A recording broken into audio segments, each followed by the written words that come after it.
Carl here from Brrraaains A Head-Banging Life with a new review for you. Motionless and White uncover their heaviest and most hypnotic body of work to date on their fifth full-length album, Disguise, released 7th of June via Roadrunner Records.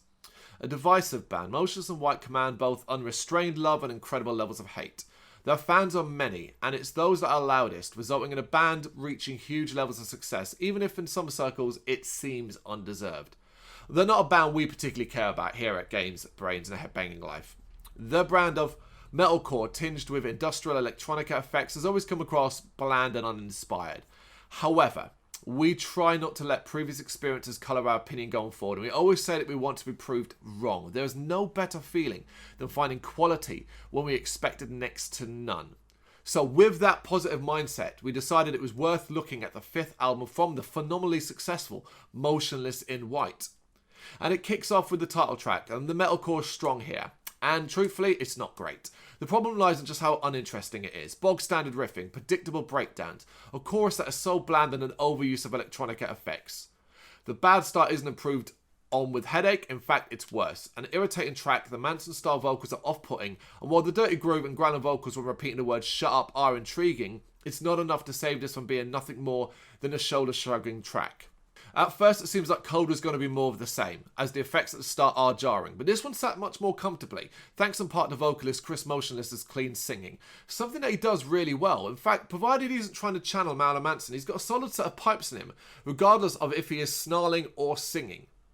Motionless and White aren't afraid to take shots, and one comes in thoughts and prayers. Social media users will probably shudder at the sound or sight of those words. One of the heaviest tracks on the album, and one of the more impressive thanks to a certain level of wildness. It's pure, raging metal, except for the cleanly sung chorus. The kind of track this metalcore fan can actually pin his flag to. Then we get the yawn-inducing legacy, taking things back a step before Undead Ahead 2, The Tale of the Midnight Ride, shows off some imagination and storytelling. The industrial effects here are used well, giving us a much more epic feel, and the pace is off the chart, especially the drumming. Something that is consistently good throughout. Really probably could have done without the child singing la la la la la near the end en route to an absolutely smashing breakdown though.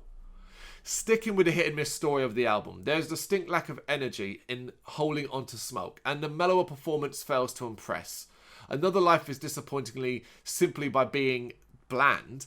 It's the kind of track that critics of metalcore point at and damn, Motionless and White make it really hard to defend. The latter part of the album is pretty rough. Rough for us and seemingly rough for Motionless and White too, as they really are lacking in inspiration. Broadcasting from Beyond the Grave, Death Inc. is so Marilyn Manson, I kind of had to stop and check he wasn't involved in some way. It's not a bad song. In fact, it's energetic and fun. It's just way too familiar.